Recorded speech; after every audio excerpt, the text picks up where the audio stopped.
Donc, nous sommes en direct. Vous avez sûrement remarqué, si vous nous suivez sur Insta, qu'on est en direct en retard. Mais on est en direct en retard parce qu'on a eu droit à un petit texte et pas vous. Voilà. Fallait être là. Mais un jour, vous pourrez le lire. Vous verrez. Alors, ce soir, nous recevons donc Jana Debatz. Jana Debatz, que si vous passez un peu ici, je vous ai sûrement dit qu'il fallait en lire à un moment donné, qui a écrit énormément de choses, autant aussi quand même un certain nombre de choses, même si tout n'est pas toujours disponible, il y a quand même beaucoup de choses. En SF, il y avait eu La vieille anglaise et le continent, il y a Plaguears qu'on peut retrouver sur la table, évidemment en urban et en urban plus, parce que SF aussi, on va le comprendre, on a le fameux cycle de Navarre, qui est le grand cycle. On a les chroniques de la Lune Noire, dont on va parler aussi à un moment donné. Et puis, il y a plein de romans et de petits textes pour la jeunesse, tout plein de choses. Merci Jeanne d'être là avec nous pour venir parler de tout ça. Ça fait longtemps que je voulais que... J'avais moi aussi, hein, voilà. malgré le raté précédent. On y est. Donc on va commencer par parler évidemment de Navarre, parce que ceux qui étaient là avant ont compris que Navarre c'était important, mais ceux qui n'étaient pas là avant ne savent peut-être pas que Navarre c'est important. Donc le cycle de Navarre, c'est un peu plein de choses. Il y a pour le moment, on a 2 recueils de nouvelles qui sont vraiment sur Navarre, et puis il y a aussi le cycle de l'héritière qui est au milieu, qui concerne Agnès. Est-ce que tu peux nous dire, pour les gens qui ne connaissent pas du tout Navarre, quelques mots de ce qu'il est? Donc c'est un vampire, et par conséquent c'est pratique parce que je peux tout faire avec. Et je ne me suis pas privée.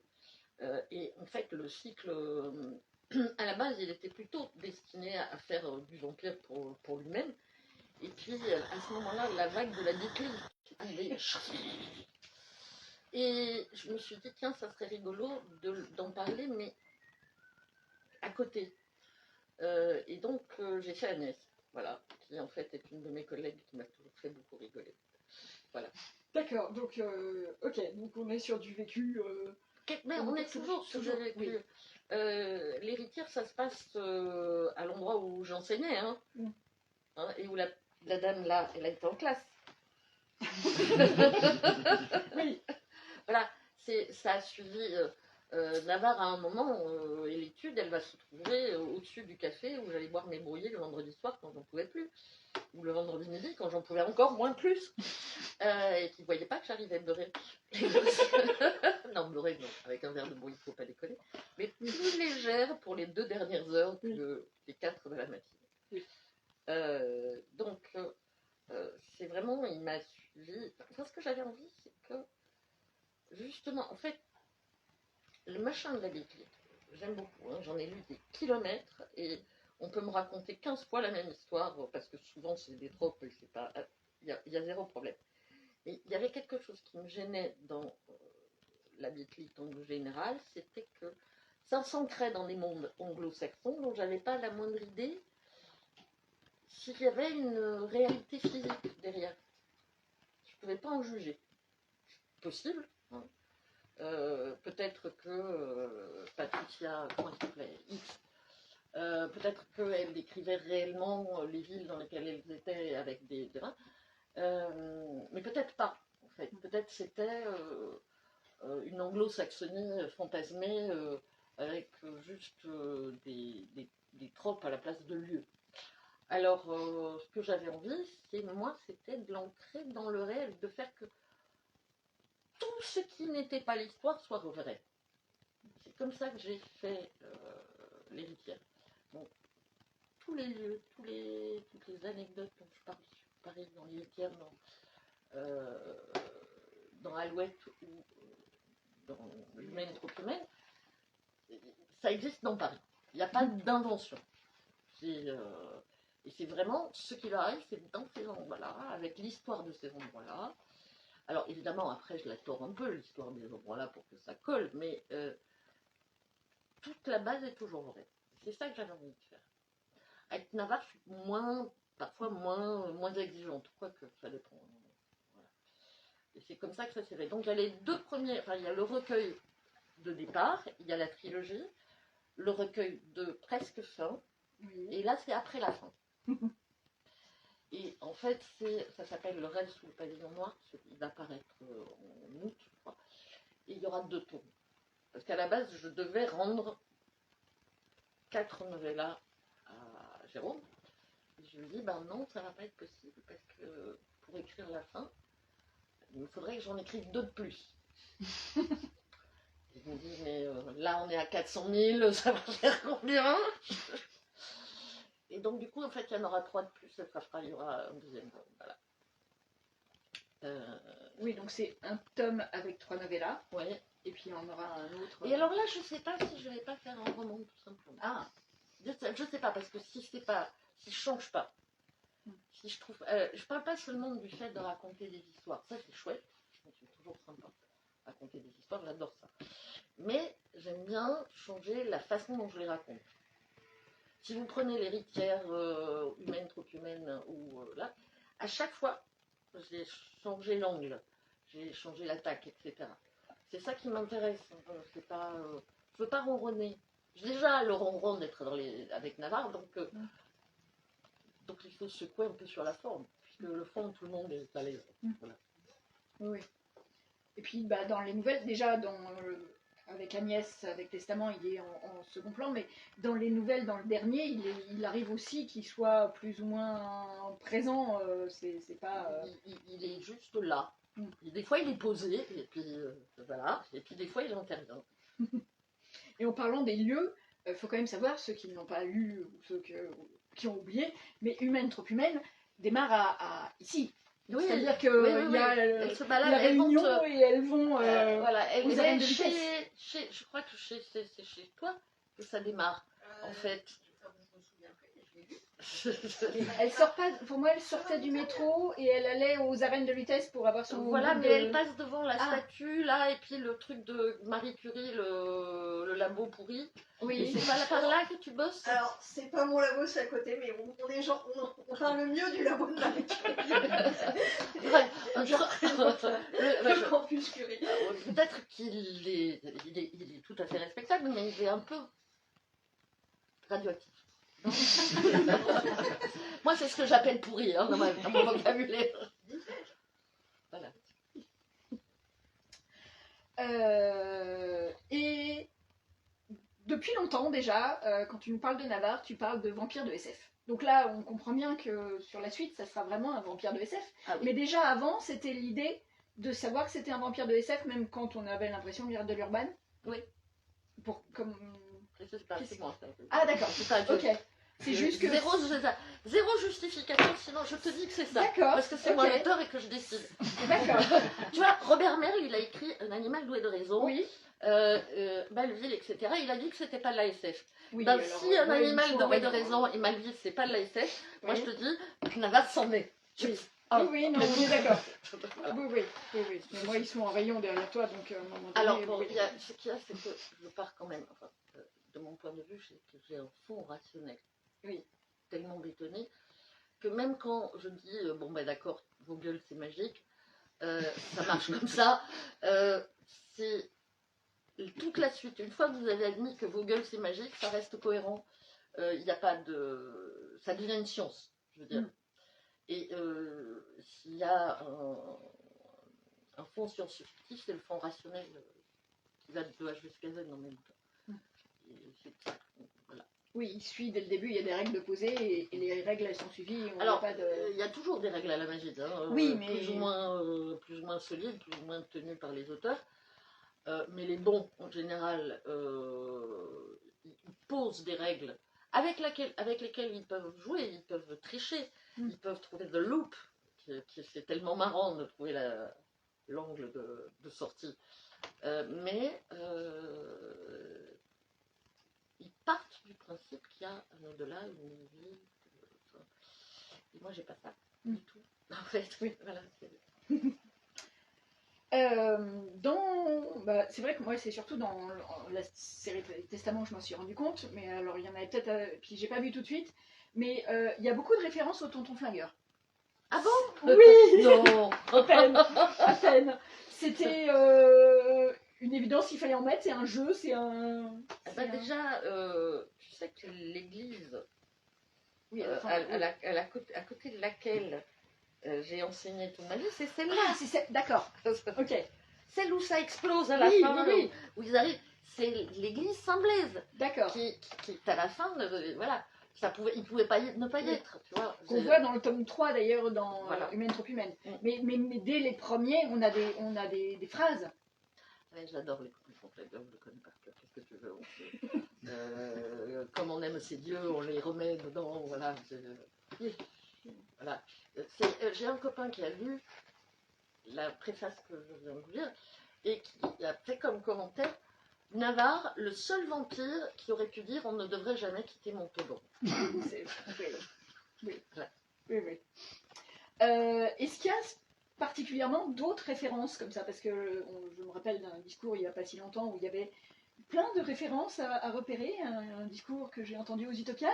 Est-ce que justement dans Navarre ou dans l'Héritière, il y a d'autres références de pop culture grosses comme ça qu'on pourrait avoir loupé Alors, il y en a une énorme dans le prochain, mais ouais. Dans le prochain, il y en a une énorme, mais dans celui-là, j'en parlerai une fois. Mais il y en a partout, oui, tout le temps. J'adore. En fait, je suis fondamentalement persuadée que la SF étant le genre intertextuel par excellence, il a vocation à absorber tous les autres. Et je ne suis pas un écrivain, je suis une amibe. Et laissez venir à moi les petites citations. Et j'adore coller des trucs comme ça.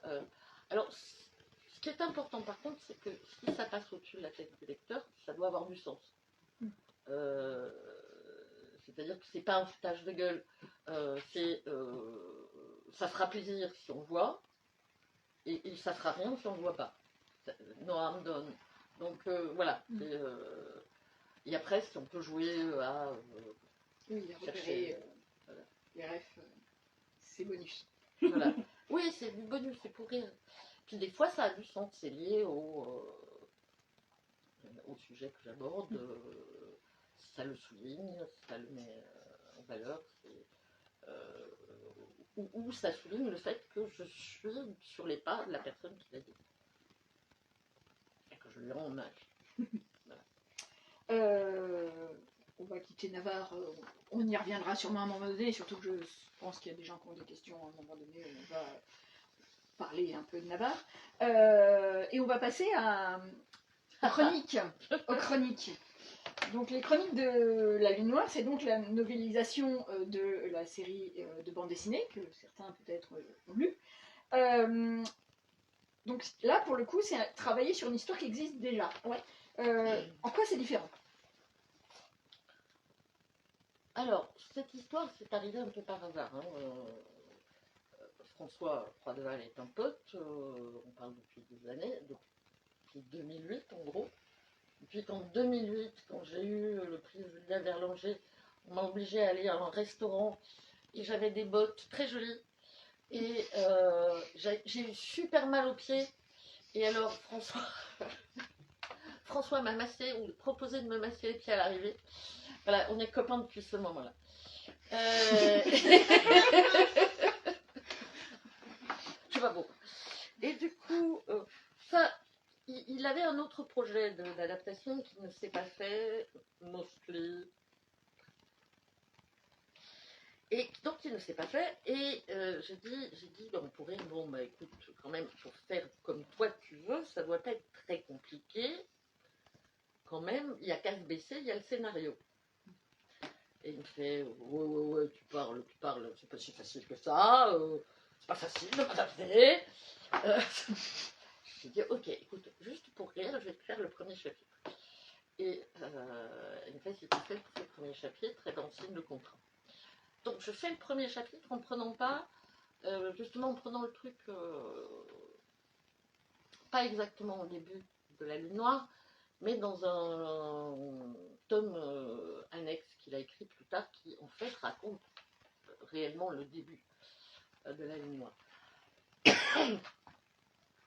Et puis ça passe, et puis on décide de bosser ensemble. Et puis en fait, je prends les bouquins et je raconte ce que je vois. Et ce qu'il y a entre les cases. Ce qui manque. Parce que c'est des ellipses en fait, la BD. Et le roman ne permet pas autant d'ellipses. Il en permet, mais pas à chaque seconde. Donc, c'était assez rigolo à faire. Ça tombait bien parce que j'avais une crise de l'écriture qui était liée au décès d'un proche. Et je n'arrivais plus à écrire pour moi. Donc, écrire pour François, c'était cool. Il y avait le plaisir d'écrire et pas la mise en danger. Il y avait des moments un peu bras de fer avec François parce que tous les deux, on est d'une génération où on n'a pas évolué forcément pareil sur les mêmes sujets. Ceux qui ont lu les chroniques de la nuit noire peuvent se douter qu'il y a des... Effectivement. Voilà. Disons que par exemple, je me suis mise. Alors normalement j'avais le droit de tout faire, hein, mais évidemment non. Dès que je faisais, c'est oui mais non ça va. Et j'ai eu un moment très rigolo où j'ai mis une sorcière comme chef des sorciers. Et t'as François qui me dit oui mais c'était un mec comme la BD. Non mais on s'en fout, c'est un personnage non joueur. Qu'est-ce que bon, ça peut être une fille quand même. Et il me fait, il n'y avait pas de fille.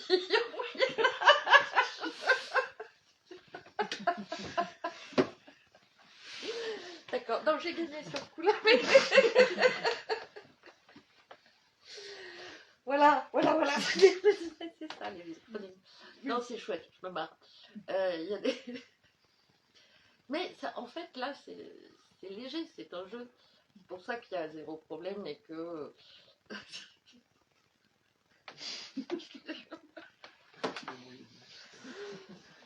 Non, mais ce qui est terrible, c'est que dans ma génération, ils sont un peu beaucoup tous comme ça. Non, il y en a qui ont grandi, hein, enfin, qui ont évolué comme nous d'ailleurs, mais ceux qui restent, putain,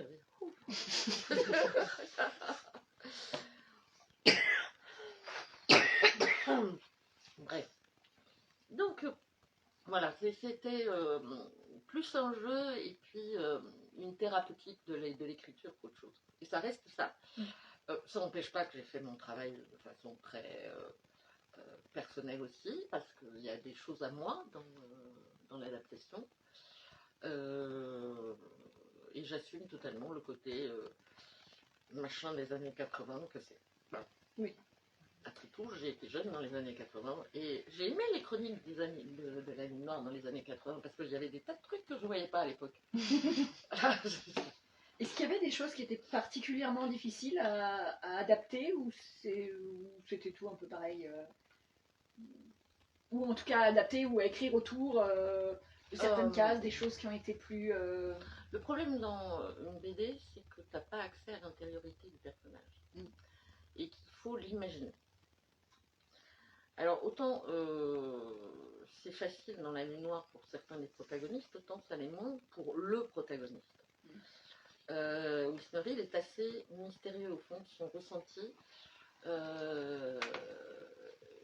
y a des moments où il n'était pas accessible. Donc je demandais à François ce qu'il pensait. Et parfois on n'était pas d'accord. Ce qui était assez rigolo d'ailleurs aussi. Et là, pour le coup, j'admettais pas le coup de t'es l'auteur, t'as le droit. De dire à mec, non, là t'as écrit ça, ça veut pas dire ça. Ça veut pas dire ce que tu viens de me dire. Voilà. Des fois, il avait raison de pointer le machin, puisqu'ils allaient plus tard me dire on voit bien que.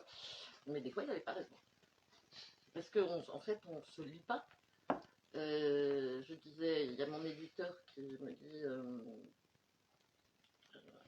quand je lui ai rendu le bouquin, mais tu es contente? Je dis, ben, j'en sais rien, je l'ai pas lu. Parce que c'est vrai, je l'ai pas lu. Et je l'ai écrit, c'est pas du tout pareil. Dans 10 ans, je pourrais vous dire si je suis contente parce que là, je pourrais le lire et oublier que j'ai écrit, j'aurais oublié les phrases. Ça sera tout à fait différent. Mais, je suis contente de la vieille anglaise. En fait, je l'ai relu il n'y a pas longtemps et je trouve que je vais bien travailler sur ce coup-là. Mais sur le moment, non, c'était le mieux. Tout ce que je peux dire, c'est que c'était le mieux que je pouvais faire là, à cet instant T. Et donc, je suis contente d'avoir fait ce mieux. Voilà. Et donc, pour le moment, on a 2 tomes pour les chroniques. On va avoir un 3e, peut-être un jour. Peut-être. En fait, l'éditeur a eu de grosses difficultés liées au Covid, etc. Et on est d'accord pour que je fasse le bouquin, mais entre-temps, en fait, il y a d'autres commandes qui se sont faites. Et comme il n'est pas très pressé, clairement, pour des raisons de survie, ça se fera sans doute, parce que je n'ai pas l'idée d'avoir laissé en vrac. Oui. Mais je l'ai laissé en vrac. Autant que l'éditeur l'a laissé en vrac. Voilà. Mais c'est plus une histoire de circonstance. S'il n'y avait pas eu le Covid, le troisième tome serait fait. Enfin, le Covid c'est une chose, mais les couillonnades de MDS, c'est ça? Voilà. Surtout MDS, le problème. Le Covid, en fait, au final, C'est voilà. une bonne excuse. Oui. C'est une excuse pour pas dire MDS. Mais je peux dire MDS parce que de toute façon, vu que je vends tellement peu de ce qu'ils font, il me reste plus qu'une maison d'édition ou deux chez eux qui sont très bien, et en dehors de ça, il n'y a plus rien. Donc voilà. Ils sont très bien. Ils n'ont pas réussi à couler tout le monde, tu dis. Voilà. C'est ça. C'est ça. Mais c'est oui, c'est ça. Ils n'ont pas réussi à couler tout le monde. Mais malgré tout, bon, cette histoire de commande, 3 exemples. Bref, Oui, on voilà. s'appellerait tous de ce Noël atroce. Bref. Oui. Ridicule. Donc ça, c'est l'arrière de ce que vous savez. Bah si, en fait, là pour le coup, ça a dépassé le. Ça s'est su aussi au niveau des clients parce que c'était tellement galère que Bah oui, s'est rendu compte qu'il y avait un problème. Quoi. bah oui, je veux bien te commander ton truc, mais il faut que je le commande en 3 exemples. Voilà, faut que tu trouves d'autres personnes qui veulent le livre aussi. Quoi? Non, hein, ça marche pas comme ça. Bah oui, même moi, c'est pareil. C'était ridicule. C'était absolument ridicule. Mais bon, on espère que donc on aura un tome 3 parce que quand même. De toute façon, Voilà. j'aime pas laisser les choses inachevées. Il est à moitié écrit. Cela dit, ça s'arrête à la fin de la première série. J'entame pas les 20 machins Oui, derrière. non. Hein, attention, hein. J'ai pas signé pour l'éternité non plus. Hein. Je suis pas Navarre, moi. Enfin, les gens, s'ils veulent la suite, bah, ils ont qu'à lire la BD. Ils vont l'écrire. Hein, Voilà, ça marche aussi. Voilà, et Sadron François.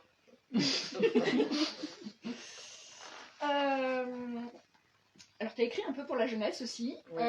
Qu'est-ce qui est différent quand on écrit pour la jeunesse par rapport à écrire pour les adultes? Rien, sauf que tu mets pas de scène de cul. D'accord, ok. Par contre, tu peux en parler. Oui. Voilà. D'accord. Sinon, c'est. Bah, tu peux mettre. D'ailleurs, tu peux mettre une scène de cul, en fait, en vrai. Mais tu as intérêt à trouver un moyen de la. Comment dire? De la rendre pas conne. Parce qu'en fait, la scène de cul, c'est très compliqué. Ça, c'est ce que j'écris au début d'Alouette, je pense. Ça doit être au début de l'Alouette. Bah, il y en a une dans le premier. Il y en a une dans les... Non, voilà. Ça y est. Au début d'Alouette, je fais une scène de cul neurobiologique. Un peu à la con. Où, en fait, au lieu de décrire ce qu'ils font dans le livre, je décris ce qui se passe électrochimiquement dans le cerveau d'Agnès. Ce qui est assez rigolo. Donc tout va bien, rassurez-vous. Il y a les bons neurotransmetteurs aux bons endroits. Tout le monde est content. Mais en fait, je ne suis pas satisfaite de la façon dont on écrit le cul en général, le type de métaphore qu'on emploie, parce que pourquoi des métaphores liées au feu alors que dans l'ensemble tout est mouillé? En vrai. Ça amène... Non mais quand t'as 13 ans et que tu lis ça, tu vois, les flammes, les machins, les trucs, et que t'as que ça comme... et que en fait, à peu près 2-3 ans plus tard, tu te confrontes à la réalité, tu te rappelles toi que vraiment tout ça poisse en fait. Hein? Et qu'il faut faire avec le côté organique de la chose. Alors tu as 2 solutions, soit tu commences à embrasser le côté organique de la chose, mais réellement,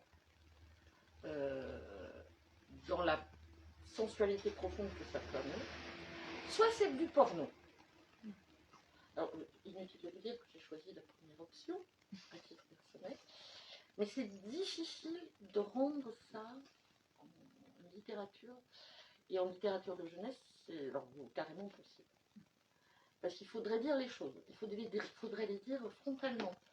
Ce que, quand on voit la levée de bouclier pour juste les trucs les machins basiques que l'éducation nationale essaye vaguement de mettre en place à l'école primaire, tu te dis, ah ben non, là c'est pas possible. Ça va pas passer. Donc voilà, c'est ma seule barrière en matière de... Mais de toute façon, je ne mets même pas forcément du cul dans les bouquins adultes. Donc, Non, il y a eu dans la série Testament, parce que c'était rigolo et que c'était le but du ah bah, jeu. ça faisait une partie de la coda. Tu fais de la maîtrise, il y a un moment où il baise. Sinon, tu n'as pas rempli le contrat. Tu vas avoir des lecteurs très déçus. Donc, voilà. Mais dans l'ensemble, oui, je sais pas. C'est un peu comme les scènes de bataille, il y a des moments où ça me gonfle. En fait. Non, mais sans rire, quand je vois un film, il y a 2 types de scènes que je veux dire, c'est la scène de bataille et la scène de cul. Sauf si elles sont vraiment très bien faites. Mais c'est rare en fait. C'est des passages obligés qui sont. Il faut un nouvel angle, il faut de la beauté, mais pas forcément, de l'organique, mais pas forcément. C'est très difficile de rendre ça satisfaisant. En fait. Donc du coup, Sur le créneau jeunesse, surtout sur les plus petits, on va dire le 9-12 ans et tout ça, mais même en fait, pour plus grands, il y a de plus en plus de fantaisie et assez peu de SF. Quand tu as travaillé au moment des Utopiales sur l'anthologie, il y avait vraiment cette volonté aussi d'ouvrir les enfants à la SF. C'est important qu'ils lisent jeunes de la SF. C'est important qu'ils lisent jeunes de tout. De tout. Ce qu'il y a, c'est que ça a toujours été considéré. Alors, la SF souffre d'un double. Comment dire, d'un double stigmate. D'un côté, c'est de la littérature pour ados retardés, avec des boutons, tout ça. Et de l'autre, c'est trop difficile. J'ai du mal. Je pense pas que ça soit difficile. Je pense qu'il y a un vrai angle à trouver. Là, pour l'instant, moi, j'ai trouvé l'angle des 8 ans. Je pense que dans les 8 ans, je le tiens bien. J'aurais du mal à l'aborder avant, mais c'est parce que, de toute façon, je ne suis pas taillée pour les petits-enfants. Moi. C'est pas pour rien que j'ai pas été instite, et surtout pas instite en maternelle. Je comprends pas les enfants petits. Mais vraiment pas. Il y a des temps mon mari disait que j'étais un mec, en fait, que les gamins m'intéressaient quand on pouvait les emmener en balade, construire des cabanes, et qu'avant, zéro. Et c'est vrai que j'ai jamais été vraiment... Alors, j'ai fait tout bien mon boulot, j'ai fait les câlins, tout ça. C'est pas ça, mais ça m'intéresse pas. C'est pas mon truc. Et ça n'a jamais été... De toute façon, je voulais pas d'enfants, j'en ai fait parce qu'ils sont arrivés. Mais j'en ai jamais voulu, en vrai. En fait, je me suis jamais posé la question. Voilà. C'est ah tiens, merde, je suis enceinte, qu'est-ce que je fais? Oh bon, celui-là non, celui-là oui, celui-là oui. Voilà, c'est comme ça que ça s'est fait. Ça ne surprendra pas mes enfants. Je suis la nana la moins faite du monde pour la maternité du début. Déjà, la gestation, vous oubliez. L'accouchement, bah. Et la suite, les 3 premières années, et je suis censée trouver ce truc-là attendrissant, alors que le petit chat, oui, là, ça va. Non, ça marche pas. Non, voilà, heureusement, j'ai eu des compagnons qui étaient très, très, très maternels, eux, et que le lardon, façon entrée-sortie, eux, ça leur allait. Et voilà. Mais non, voilà. Puis maintenant, il y a plein de petits chats. Et maintenant, j'ai plein de chats. Voilà. Alors, récemment, il y a eu tout un travail d'anthologiste là-dessus. Oui. Voilà. Est-ce que tu peux nous dire un peu ce que c'est un travail d'anthologiste, comment ça se Et puis pourquoi celui-là? Qu'est-ce que, Alors, voilà. c'est pas exactement un travail d'anthologie. Là, c'est avec Nemos qui m'a proposé de prendre en charge la réédition des 2 premiers tomes du cycle de l'Alliance Union chez Chéri. Et ça tombait super bien parce que vraiment, c'est un de mes écrivains de formation, Caroline Chéri. Alors, elle a vraiment un nom imbitable pour écrire de la hard SF, et pourtant, c'est ce qu'elle fait. Hein. C'est absolument génial. Quand je suis tombée sur ces romans, quand je devais avoir 20 ans, je suis tombée sur les genoux. C'est âpre, c'est intelligent. Et ce qui m'a toujours stupéfaite, c'est qu'elle ne soit pas aussi célèbre qu'Ursula Le Guin dans son genre. Elle n'a pas la qualité d'écriture de Le Guin, mais elle a une capacité, je ne dirais pas projective, parce que du coup, ça imaginerait que ce qui, pour moi, la fonction principale de la SF, ça serait de prédire. Non. Je trouve que quand on dit ça, on se tire une balle dans le pied. D'ailleurs, ça loupe pas les médias mainstream dès qu'il y a un nouveau machin. Ah, on a rattrapé la science-fiction. Genre, c'est une course. Mais non, c'est pas une course, crétin. La science-fiction est avec nous tout le temps, en fait. Là. En revanche, oui, Chéri imagine de façon extrêmement intelligente ce qui pourrait se passer si on était dans l'espace. Elle imagine des sociétés qui n'ont jamais vu la Terre, des enfants qui n'ont jamais vu la Terre, qui ne savent pas ce que c'est que de fonctionner sur une planète, et qui ne comprennent pas les générations précédentes qui sont nées sur des planètes. Et c'est le sujet du premier roman, hein, où on a 2 prospecteurs spatiaux aux prises avec un sauvetage à la con, dans un endroit pourri de la ceinture de Kuiper. Ils récupèrent un naufragé, donc, et son vaisseau. Et l'intérêt, c'est pas de savoir comment ils vont rentrer, s'ils vont sauver qui que ce soit. L'intérêt, c'est la double vision. La vision du jeune gars qui est né sur les stations, qui connaît que l'espace, et la vision du vieux croton qui, lui, est né sur la Terre. Et comment ils vont se confronter tous les deux par rapport à l'action qu'ils doivent réaliser. Et ce qui va se passer ensuite. C'est vraiment la naissance d'une humanité de l'espace. C'est pas toujours très joli. Hein. Chéri est à peu près aussi optimiste que moi, et c'est rien de le dire. Alors, le premier roman est vraiment super chouette, il m'avait assise, mais le second, Station d'Unbillow, d'abord il a eu je sais plus combien de prix, j'ai oublié, depuis que j'ai refait le second est une merveille absolue. D'abord parce que c'est féministe, mais c'est pas féministe, c'est juste rationnel. C'est là, c'est ce qu'elle vous dit. Il n'y a pas de problème, il n'y a pas de féminisme dans Caroline Chéri parce qu'elle considère que de toute façon, ça va gagner. Il n'y a pas d'autre solution pour l'humanité. Hein. Donc elle nous montre un endroit où c'est fini. La question n'est même plus posée. Mais c'est anticolonial, il y a aussi cette confrontation des hommes des stations des hommes des planètes. C'est vraiment grandiose.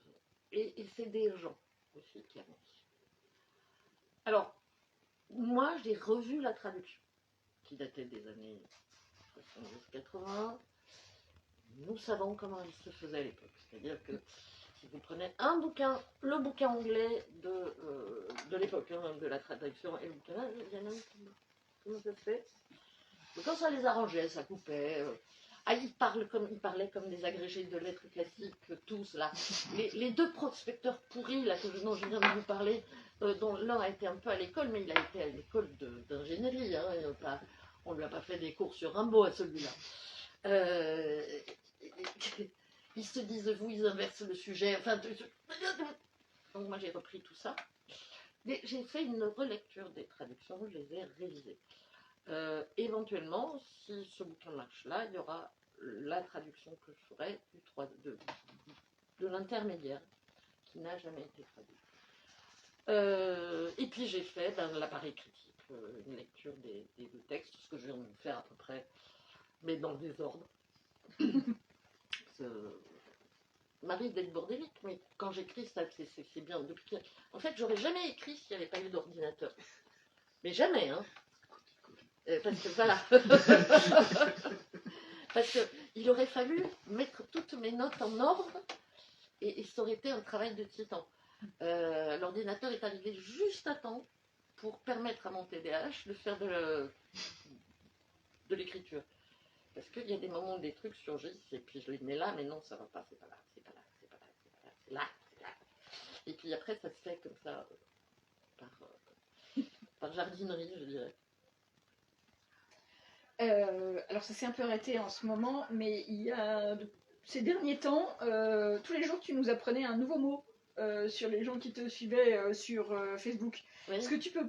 Pourquoi D'où c'est Qu'est-ce que c'est que ce... Est-ce que tu vas t'en servir quelque part Alors, je pense que je le mettrai dans le prochain tome de Nava. D'accord. Le petit dictionnaire des mots invitables, oui. Ah, je ne sais pas, il y a eu un moment où j'étais toujours en train d'écrire ce fameux... Hein, puis j'avais des moments de procrastination grave et j'arrivais pas à écrire. En fait, je bloquais sur un endroit. Donc, je commençais... alors non, il y a un gamin qui m'a fait en classe un coup d'enfer. Il est arrivé en me disant « Ouais, il y a Monsieur Ducamp, il m'a dit un super mot, c'est épanadiplose. Ça n'existe même pas, madame. » Alors, Monsieur Ducamp, c'est un collègue que j'aime beaucoup de lettres là-bas au Bahut. Je dis « Bah, si. Par contre, là, il est vache, Benoît, parce que...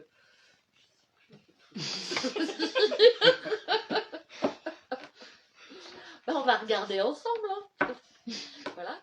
Et donc ça a commencé comme ça. Et d'ailleurs, il y a 2-3 lignes sur les panadiplose et pas plus. Et puis c'était rigolo. Et puis où est-ce qu'il y avait d'autres mots comme ça pourris qui sont dans les dico, que personne ne connaît, même pas moi, parce que quand même j'en connais beaucoup. Mais il fallait que ça soit vraiment un truc que moi j'ignore, mais ça compte pas si c'est un mot de science pure, parce que ça, il y a plein de... les scientifiques connaissent plein de mots que personne n'utilisera jamais, mais non, il fallait que ça soit des mots du vocabulaire courant. Enfin, courant, non, oui. Qu'on pourrait, si on les connaissait, les utiliser dans le vocabulaire courant. Et voilà. Et c'est ça que voilà, j'ai joué. C'est un jeu. Puis on peut écrire, tu vois, puis, juste pour le plaisir d'écrire des couillonnades, et puis je me marrais. Voilà, puis un jour, on aura peut-être un dictionnaire. Donc. Voilà. Pour l'instant, il y a 60... non, 80 mots. Oh, quand même, oui. Et on est à 170 000 caractères. Voilà. Donc j'ai tout réuni. Et Jérôme ne sait pas trop comment. Il le voudrait, mais il ne sait pas trop quoi on fait. Voilà. C'est bien d'avoir un éditeur qui est compréhensif. Si on... Je ne l'avais pas. Est-ce qu'il y a des questions dans le public? Oui, moi j'ai des questions. Alors moi c'est un peu une question un peu particulière. Est-ce que vous avez ressenti au cours de votre carrière une évolution dans la manière dont les autrices de l'imaginaire sont mises en avant dans les librairies ou pas? Dans les librairies, ouais. Particulièrement dans les librairies. Ouais, il y a son mémoire pour son... Ouais, voilà. Ah d'accord. Orienté. Écoute, à titre personnel, non, mais j'ai vu un parcours un peu atypique. Dans le sens où, en gros, on m'a un peu tracé un chemin de lycée de rose à partir du moment où j'ai eu les prix tout de suite, tu vois, après ma première œuvre. Donc j'ai pas eu le sentiment d'être moins invitée que les mecs, tu vois. Okay. Jamais. Et en tout cas pas dans les librairies. Moins invitée que les mecs dans les festivals non plus, parce qu'on n'était pas assez nombreuses, déjà. Et comme je faisais partie des têtes de pont, très vite, il y a des endroits où on ne m'invite pas, parce que là, j'ai pas le même... j'ai pas le même angle d'attaque de littérature que... Voilà.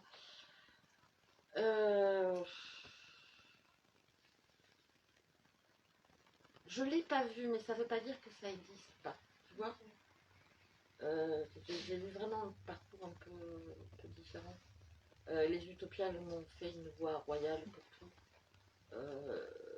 C'est pas juste de comparer mon parcours avec ceux des écrivaines tout aussi talentueuses, tout aussi primées et tout aussi écrivantes par rapport aux miens. Je suis désolée. Non, mais Ça c'est t'en- une réponse aussi. Mais ça serait pas juste. Voilà. Est-ce qu'il y a d'autres questions? Alors, moi j'ai une petite question par rapport aux chroniques de la nuit noire, mais vous en avez déjà parlé, mais est-ce que ça a été difficile de donner de la substance à certains personnages qui concrètement étaient juste là pour porter deux coupelles de thé, enfin, personnages féminins notamment qui de temps en temps n'avaient pas beaucoup de substance, ça a été difficile de les étoffer ou... Non. Non, parce que tu comprends très vite pourquoi elles sont là. Oui, mais voilà, ce que je veux dire, c'est Eh ben oui. par rapport à la réponse de l'auteur d'origine, est-ce que ça a été difficile de pousser en disant là c'est un peu creux, on peut développer un peu La succube est beaucoup plus complexe que C'était par l'auteur le rapport à pense. ça. D'ailleurs, elle a fait fantasmer plein de gens parce qu'elle est plus subtile que l'auteur ne pense.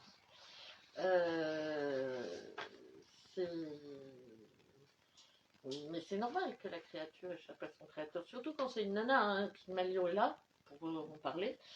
Donc on peut s'attendre à ce que la succube ait beaucoup plus de substance que dans certains tomes de BD. De toute façon, il sera toujours vrai. Si tu l'as dans une case, elle n'y sera pas pour rien. Voilà. C'est si tu veux faire porter les plateaux, c'est pas non plus. Est-ce qu'il y a d'autres questions? Bonjour. En fait, c'était des questions en lien. En fait, j'anime des ateliers d'écriture ici. Donc, c'est plus des questions sur l'écriture et sur. Parler d'univers tout à l'heure et de.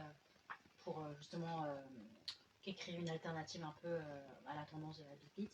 Est-ce que vous avez posé quand même des règles avant d'écrire du coup tout cet univers? Est-ce que vous avez créé des règles sur la magie, sur les créatures?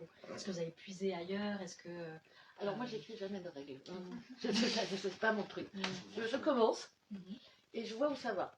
Et j'essaye de rester cohérente par rapport au truc que j'ai dit au début. Et je fonctionne en mosaïque en fait. Tu vois, ça avance, ça avance, ça avance. Et si j'ai du bol, à un moment je vais m'arrêter, je vais revenir en arrière, je me dis tiens, je boucle pas. Pourquoi je boucle pas? Alors après je vais parler avec mon mari, faire du jardinage. Et puis ça. Ah mais voilà, c'est parce que j'avais pas pensé que. Et hop, ça boucle et puis c'est comme un œuf qui se referme. Un œuf de Fabergé, hein. Et j'arrive à la fin, c'est bon. Mais ça se passe tout là et je ne peux pas t'éclairer sur mon processus mais réel. Ça éclaire beaucoup en fait en vrai parce qu'il y a beaucoup on a beaucoup d'écrivains, écrivaines en herbe qui arrivent et qui procrastinent même à l'écriture en voulant posant des règles parce que ça vient du jeu de rôle souvent. Mais ça marche quand même. Hein. Oui, il y a des tas d'écrivains qui fonctionnent comme ça. Mon mari, qui est un écrivain extrêmement prolifique dans son genre, il fait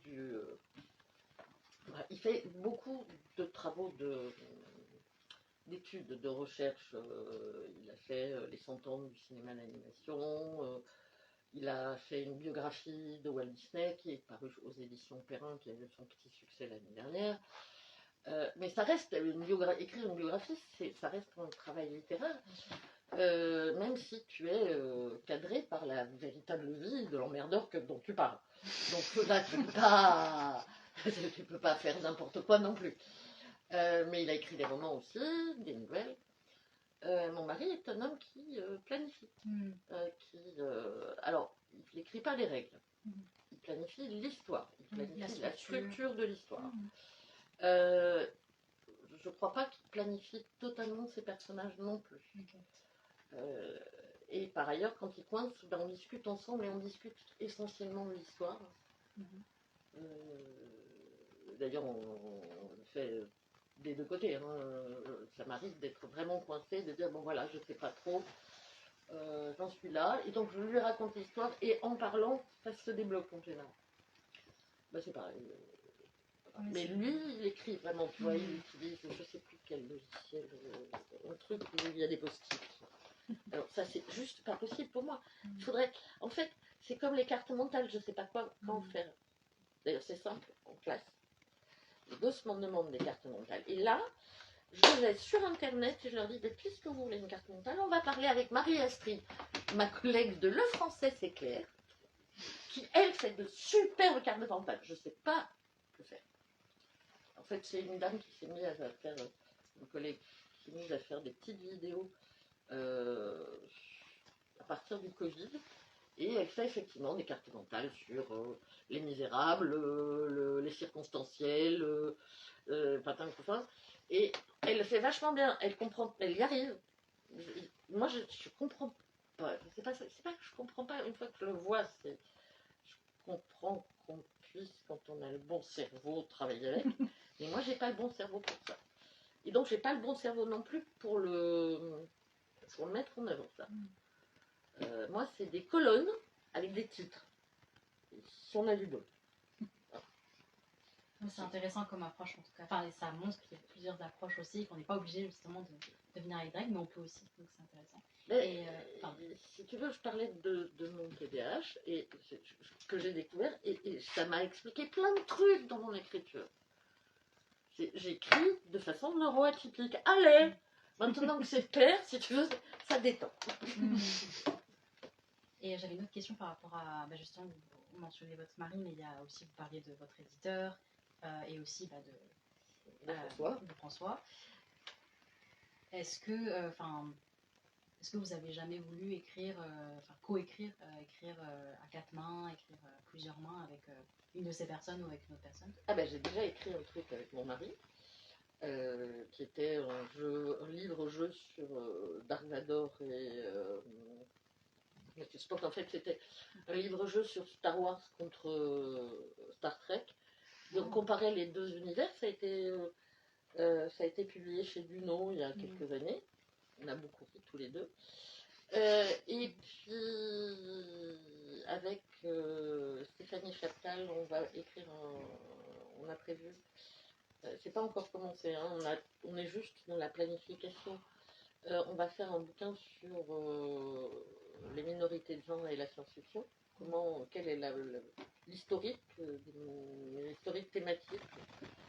Cette femme, minorité de genre et sexe, on n'a pas encore le titre. Là, ça c'est pour l'année prochaine. Donc voilà.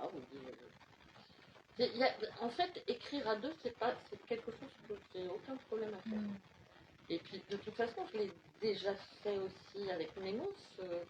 Là, on n'était même pas deux, on était 4. Avec le bouquin Un an dans les airs chez Nemos, qui était une relecture de Jules Verne, ou Chai, la planète de l'aventure, toujours chez Nemos, qui était donc un chapitre fictif de la planète Chai d'après Jack Vance. Et là, on écrivait à 4. J'avais ma part. Dans Chai, il y avait. Alors, ça, c'est mal. C'est très très mal. Je suis très fatiguée. Un copain écrivain qui a un super chien. Ça me dit rien. Un chien qui ressemble au petit prince qui s'appelle. Au chien du petit prince qui s'appelle Monsieur Moustache. Adrien Thomas. Voilà. Je voyais comment mon cerveau. Qui aujourd'hui a eu plein de vidéos parce qu'il allait aux Imaginales. Il était dans le train pour aller aux Imaginales. Donc avec Adrien Thomas, Étienne Marie et Odzel, c'était le dessinateur, mais il m'en manque. Bon bref, on a bossé, j'ai donc bossé 2 fois avec 4 personnes. Pas du tout un problème. Donc, du moment que je peux faire mon truc dans mon coin, sans qu'on m'emmerde. Mais je suis prête à toutes les discussions avant. Bon, si vous avez d'autres questions, vous pourrez les poser pendant la dédicace. Merci beaucoup d'être venue. Merci Jeanne d'être venue pour parler de plein de bouquins. Super.